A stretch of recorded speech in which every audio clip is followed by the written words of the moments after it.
वीरेंद्र सिंह जाखड़ जी, झुंझुनू के विधायक श्रीमान राजेंद्र सिंह भांबू जी, और सबसे महत्वपूर्ण यहाँ की सरपंच श्रीमती अनीता अकेरा,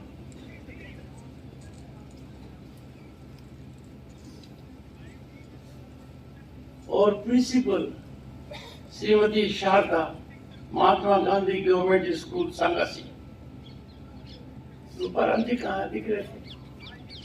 रूपाराम रावतिया जी, रूपाराम जी और हम साथ में विधायक रहे, ये बाद में भी रहे। बड़े समाज सेवी हैं, कर्मठ व्यक्ति हैं, कवि भी हैं।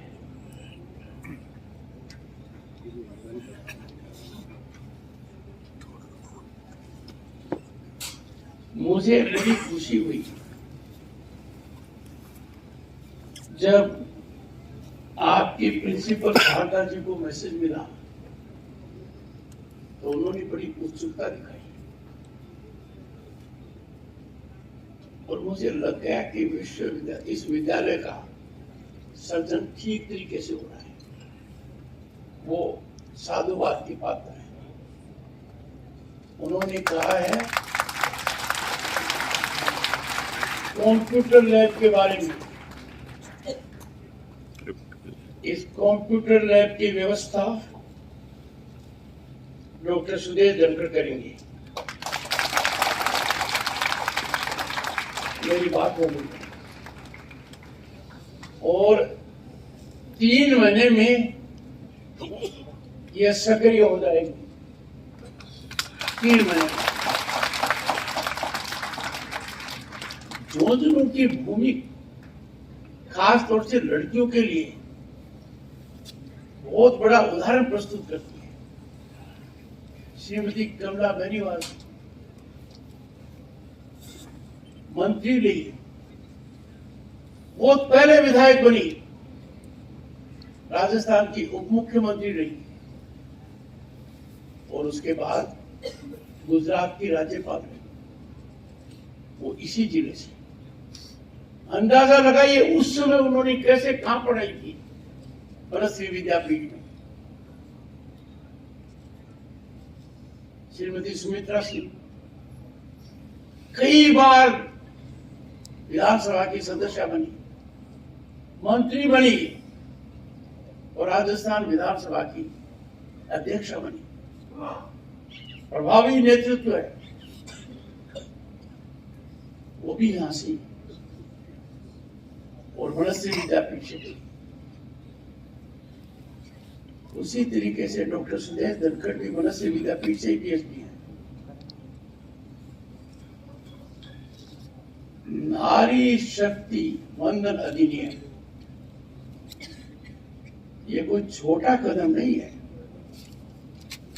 भारत के संविधान में बदलाव, कि विधानसभा हो चाहिए लोकसभा, 1/3 महिला होंगी, बड़ा भारी परिवर्तन आएगा। नीति निर्माण ठीक होगा, शासन व्यवस्था सुचारू होगी। जो बच्चे हैं वो हताश मत होइए, मैं बच्चियों की बात ज्यादा कर रहा हूं, आपकी भी करूंगा। जब मैं सैनिक स्कूल चित्तौड़गढ़ गया, मैंने कल्पना नहीं की थी कि सैनिक स्कूल में लड़कियां जाएंगी। अपने यहां भी सैनिक स्कूल है, लड़कियों का एडमिशन सैनिक स्कूल में चालू हो गया है। ये बहुत बड़ा कदम है। कभी सोचा नहीं था कि ऐसी सैनिक स्कूल बनेगी जिसमें सिर्फ लड़कियां होंगी। मथुरा के अंदर एक सैनिक स्कूल बन गई है। हेमा मालिनी जी वहां की सांसद हैं, वहां सैनिक स्कूल में सिर्फ लड़कियों की भर्ती होगी। आज के दिन एनसीसी में, जहां गणतंत्र दिवस के पहले मैं वो डॉक्टर सुदेश उनसे मिलते हैं, बड़ा अच्छा लगा कि एनसीसी में बच्चियों की संख्या करीब करीब लड़कों के बराबर आ गई है। और कभी नहीं सोचा था कि लड़ाकू जहाज, हवाई जहाज लड़कियां चलाएंगी। तो आज के दिन आपके सामने कोई पाबंदी नहीं है। आज का भारत हमें उस भारत की याद दिलाता है जो हजारों साल पहले था, विश्व गुरु, दुनिया का सिंबल। हमारी अर्थव्यवस्था ने जो छलांग लगाई है, हमने किनको पीछे छोड़ा? हमने इंग्लैंड को पीछे छोड़ दिया है। सैकड़ों साल तक हम अमरराज किया। जापान और जर्मनी का नाम सुनते हो, 2 साल भी वो पीछे रह जाएंगे। और भारत दुनिया की तीसरी बड़ी आर्थिक महाशक्ति है। आज के दिन विकसित भारत का सपना नहीं है, विकसित भारत एक लक्ष्य है। मेरा आप सभी से आग्रह है, आप हर पल गुणात्मक बदलाव अपने में लाइए। जीवन में कुछ मूल्य डालें, अनुशासन का, दूसरे के आदर करने का, माता पिता का सम्मान करना, गुरुजनों का चरण स्पर्श करना, परिवार के अंदर घुल मिलना, पड़ोसी का ध्यान रखना, ये हमारी संस्कृति का निचोड़ है। हमें जो साधारण कार्य हैं, हमें अच्छे नागरिक की भूमिका निभानी चाहिए। हम अपने कर्तव्यों की बात करते हैं तो अच्छा लगता है, अधिकारों की करें, दिक्कत नहीं करना चाहिए, भारत के संविधान में अधिकार दिए, पर कर्तव्यों को हमेशा अधिकारों से ऊपर रखो। रोज कुछ न कुछ सीखने की आदत डालो। आप स्वास्थ्य के प्रति सजग रहिए। यदि अगर स्वस्थ नहीं रहोगे तो किसी और की मदद करने के बजाय किसी और की मदद के मांगोगे आप। आज के दिन खुद सीखने का भी बहुत अच्छा तरीका उपलब्ध है, आपको ये सब करना चाहिए। मैं एक निमंत्रण दे रहा हूं आपको, आपके अध्यापकों के साथ आप लोग छोटे छोटे समूह में दिल्ली आइए।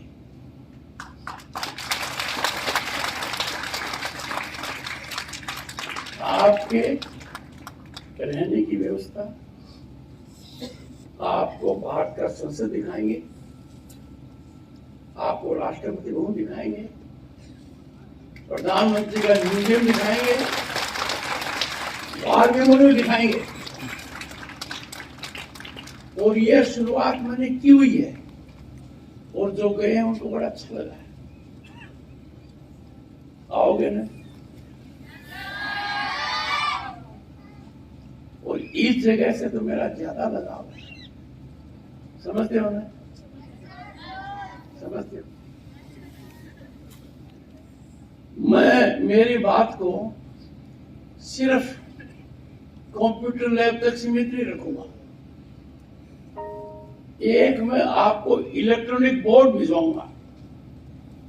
सरकार बाद में अपना काम करती रहेगी, उससे आपको पता लगेगा कि आज का भारत दुनिया में तकनीकी से सबसे आगे है।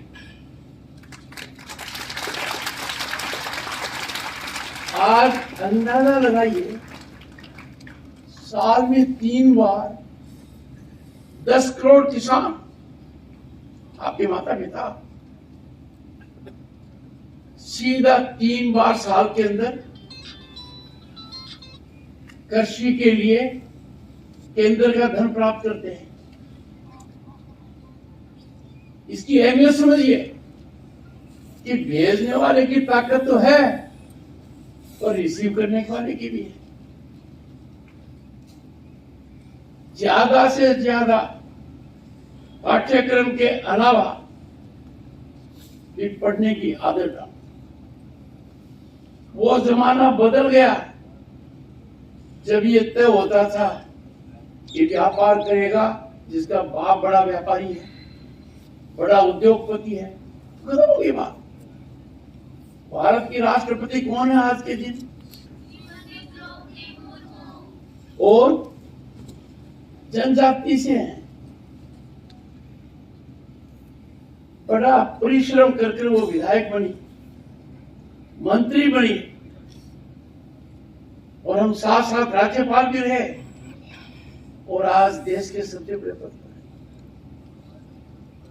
है। इसका मतलब भारत में सच्चा लोकतंत्र है। ये किसी के लिए इसलिए रिजर्व नहीं है कि कोई एक विशेष वर्ग से हो या किसी वट वर्ग से जुड़ा हो, ऐसा नहीं है। भारत के प्रधानमंत्री कौन है? अब ये देखिए मोदी जी का जीवन बचपन में कितना कष्टमय था, कैसे आजीविका की। रेलवे स्टेशन पर चाय बेचते थे। कुछ लोग मखौल उड़ाते इस बात का, मुझे बड़ी खिन होती है। इनको कहते हैं गुदड़ी का लाल। मैं खुद यदि अगर सैनिक स्कूल चित्तौड़गढ़ की स्कॉलरशिप नहीं मिलती तो जीवन अलग होता। अब आज के दिन जो चीजें तब नहीं थी आपके लिए उपलब्ध है, और उपलब्ध किस हद तक है? हमारे समय घर में शौचालय नहीं था, घर में बिजली नहीं थी, इंटरनेट की तो बात ही छोड़ दो, घर में नल आ जाए तो सपना ही नहीं था, सड़क तो दूर दूर की बात थी। आज के दिन नजर फेरो, ये सब सुविधाएं 140 करोड़ जनता को मिल रही है। दुनिया के देशों के जो बड़े लोग हैं वो जब चर्चा करते हैं अचंभित हो जाते हैं कि भारत में 12 करोड़ घरों में शौचालय है, 55 करोड़ लोगों को बैंक के अंदर अकाउंट खुलवा दिया गया। इंटरनेट का तो ये मामला है, और इंटरनेट तकनीकी से जुड़ा हुआ है कि चीन को और अमेरिका दोनों को मिला लो ना, तो भी प्रति व्यक्ति खपत हमारे यहां जाता है।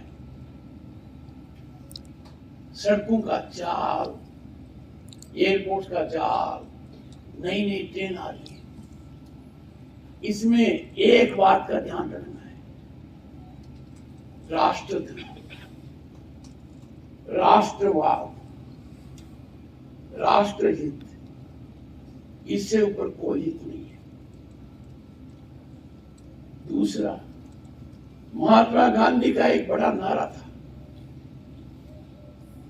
बड़ा कारगर साबित हुआ आजादी के आंदोलन में, और वो नारा था स्वदेशी। आप भी स्वदेशी कर लो, आदत कर लो। जब भी बाहर का कोई कमीज हो, पैंट हो, आपका कोई भी साधन हो, ये कैसी प्रवृत्ति आ गई है कि दिए बाहर से आ रहे हैं, काइट बाहर से आ रहे हैं, खिलौने बाहर से आ रहे हैं, फर्नीचर बाहर से आ रहा है। उसका मतलब हमारे लोगों का काम छीन रहे हैं, हमारे यहाँ उद्योग पनपने नहीं दे रहे हैं। तो स्वदेशी से लगाव रखो, खरीदते समय ध्यान रखो कि क्या ये मेरे यहां खरीद। एक दूसरे को खुश करने की आदत डालो।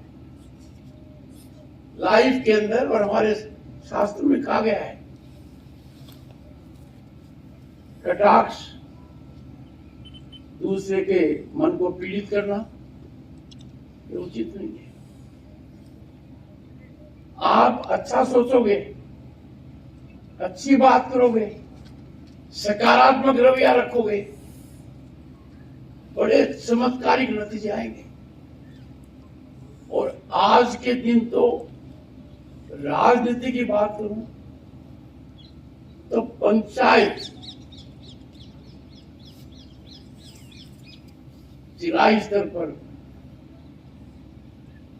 और तहसील स्तर पर हर वर्ग को स्थान मिल रहा है।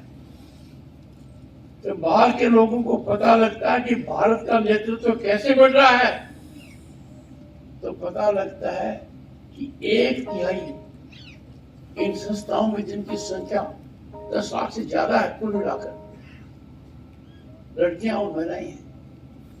आपकी जिला प्रमुख महिला है। तो मेरा आपसे कहना है, कभी कोई टेंशन मत रखो, स्ट्रेस मत रखो, असफलता से बिल्कुल मत डरो। असफलता सफलता की कुंजी है। और यह संकल्प ले लो कि आप हर महीने कम से कम एक भारतीय महापुरुष की कथा का अध्ययन करेंगे। समझ में आ गया? आपके यहाँ लाइब्रेरी है? अच्छी लाइब्रेरी है? उस लाइब्रेरी में 3 महीने में 1000 किताब भिजवाऊंगा।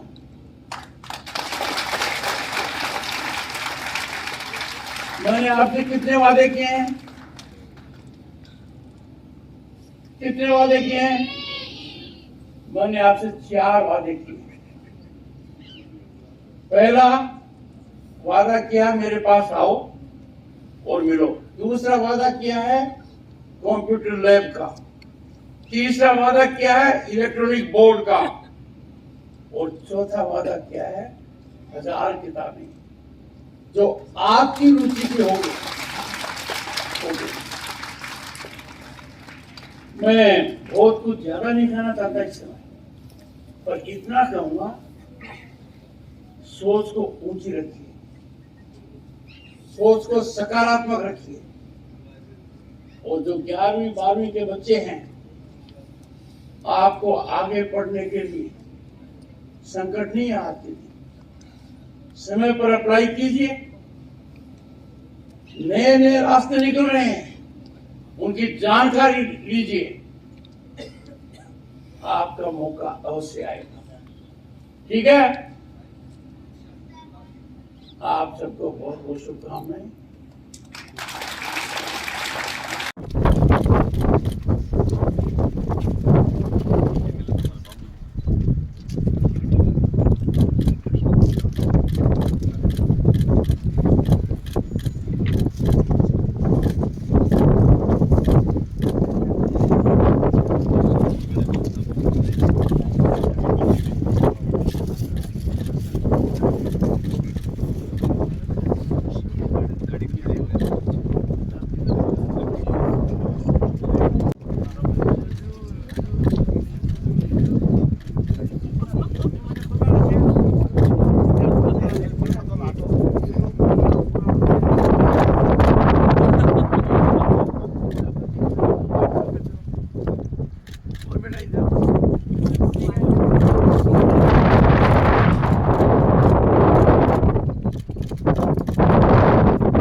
सर